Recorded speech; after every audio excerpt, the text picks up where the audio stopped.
नमस्कार दोस्तों, मेरा नाम है शिवम है। यह भूतिया घटना मेरे साथ तब घटी थी जब मेरे घर के पास की कंपनी बंद हो गई थी और जॉब के लिए मुझे दूसरे गांव की कंपनी में जाना पड़ा था। उस नई जॉब पर जाने के लिए मुझे हर रोज एक छोटी सी वीराना घाटी को पैदल ही पार करना पड़ता था। वहां से बहुत कम लोग गुजरते थे। मैंने घाटी के बारे में गांव के लोगों से भूत प्रेत की काफी सारी बातें सुन रखी थी। वीरान घाटी की दहशत इतनी थी कि शाम होने के बाद उसके नजदीक भी कोई नहीं जाता था। लेकिन मेरी किस्मत को कुछ और ही मंजूर था। नई कंपनी में अचानक से नाइट शिफ्ट शुरू हो गई थी और पहली ही शिफ्ट में भी नंबर लग गया। अब मुझे रात के समय में घाटी से पैदल जाने की नौबत आ गई थी।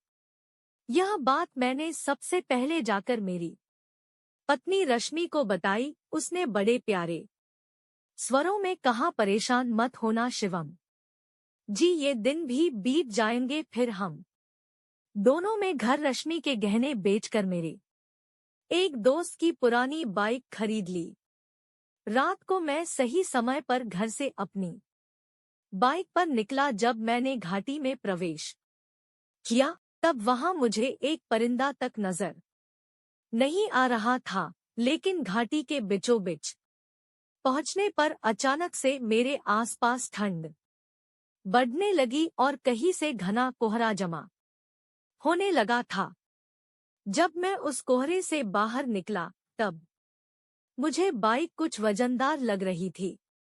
हालांकि उस बात पर मैंने ज्यादा ध्यान नहीं दिया था। बिना रुके और पीछे मुड़े मैं काम पर पहुंच गया। घाटी के रास्ते में कुछ एक्का दुक्का आवाजें आई थी, पर मैंने गाड़ी बिल्कुल भी नहीं रोकी।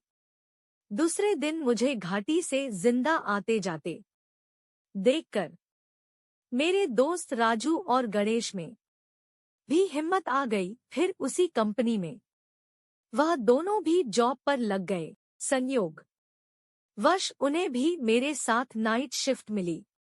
अब हम तीनों एक साथ पहली बार रात को घाटी से होकर काम पर जाने वाले थे। लेकिन राजू और मैं आगे निकल गए क्योंकि गणेश की गाड़ी में कुछ खराबी होने की वजह से वह थोड़ी देर बाद आने वाला था।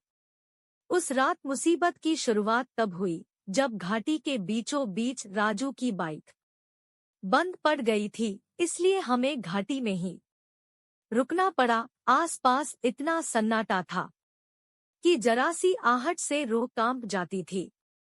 राजू लगातार बाइक स्टार्ट करने की कोशिश कर रहा था। तभी अचानक से एक आदमी की डरावनी चीख सन्नाटे को चीरते हुए हमारे कानों से आकर टकराई, जो सुनकर हम बुरी तरह से सिहर उठे। उसी वक्त देखते घने कोहरे ने कहीं से आकर हमें घेर लिया। मैंने राजू से कहा, भाई तू गाड़ी यही रख, बाद में दिन के उजाले में आकर ले जाएंगे, क्योंकि अभी यहाँ रुकना खतरे से खाली नहीं लग रहा। फिर हम दोनों मेरी बाइक पर सवार हुए। रास्ते में दोनों के मुंह से एक भी शब्द नहीं निकल रहा था। दोनों के दिमाग में बस एक ही बात घूम रही थी, जल्द जल्द इस मनहूस घाटी को पार करना है। तभी पीछे से हॉर्न बजाते हुए गणेश ने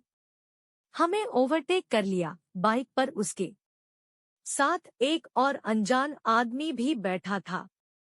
मैंने गणेश से पूछा, आज तुम्हारे साथ यह चाचा कौन है? हमसे भी तो पहचान करवा दे। गणेश ने जवाब दिया, कौन से चाचा, मैं तो अकेला आया हूँ। मैंने कहा, फिर तेरे पीछे बाइक पर कौन बैठा है? गणेश बोला, शिवम, तू क्या मेरी फिरकी ले रहा है? इतना कहकर गणेश ने अपनी बाइक के हैंडल से एक हाथ हटाकर पीछे घुमाकर दिखाया और हमारे सामने उसका वह हाथ उसके पीछे बैठे आदमी के शरीर से आर पार चला गया।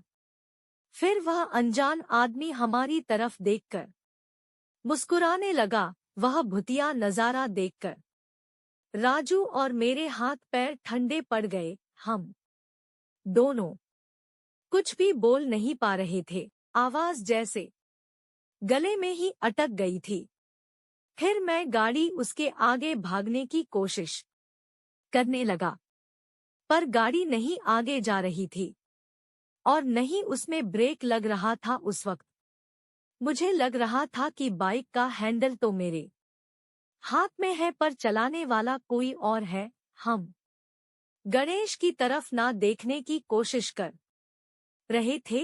राजू ने मुझे कसकर पकड़ के रखा था। हम दोनों डर से कांप रहे थे। गणेश हमारी बाइक के बराबर बाइक चलाने लगा और हमारी नजर ना चाहते हुए भी उस भूत पर पड़ रही थी। वह अभी भी हमारी तरफ ही देख रहा था। उसके चेहरे पर एक शैतानी मुस्कान थी। बस वह देखकर हम पसीना पसीना हो गए। आगे के रास्ते में बहुत घना कोहरा फैला हुआ था। तभी गणेश को अचानक से कुछ हुआ और वह स्पीड में कोहरे में घुस गया और बाद में हम भी घुस गए। कोहरा जब खत्म हुआ तब गणेश की बाइक हमारे आगे ही थी, पर उसके पिछली सीट पर वह भूत नहीं था। वह देखकर हमें जरा सी राहत मिली। घाटी अब खत्म होने ही वाली थी। जब हमारी बाइक गणेशन के नजदीक पहुंची तब हम उसे सब कुछ बताने ही वाले थे। उससे पहले ही गणेश बोला, अब तुम दोनों बताओ, कोहरे में से ये कौन से चाचा को उठा लाए हो? ट्रिपल सीट बाइक नहीं चलानी चाहिए मालूम है ना। गणेश के मुंह से वह बात सुनकर मेरे पीछे बैठे राजू ने बाइक की सीट गीली कर दी और डर के मारे मैंने बाइक से नियंत्रण खो दिया। इसी वजह से मेरी गाड़ी रोड साइड वाले दलदल में घुस गई। राजू ने हमें पास के हॉस्पिटल में पहुंचाया। हम दोनों को काफी चोट लगी थी, लेकिन हाथ पैर और सिर सलामत थे। बाइक दलदल में घुसने की वजह से हम बच गए, पर गणेशन हैरत में जरूर था कि आखिर उस समय हुआ क्या। कहानी को अंत तक पढ़ने के लिए धन्यवाद।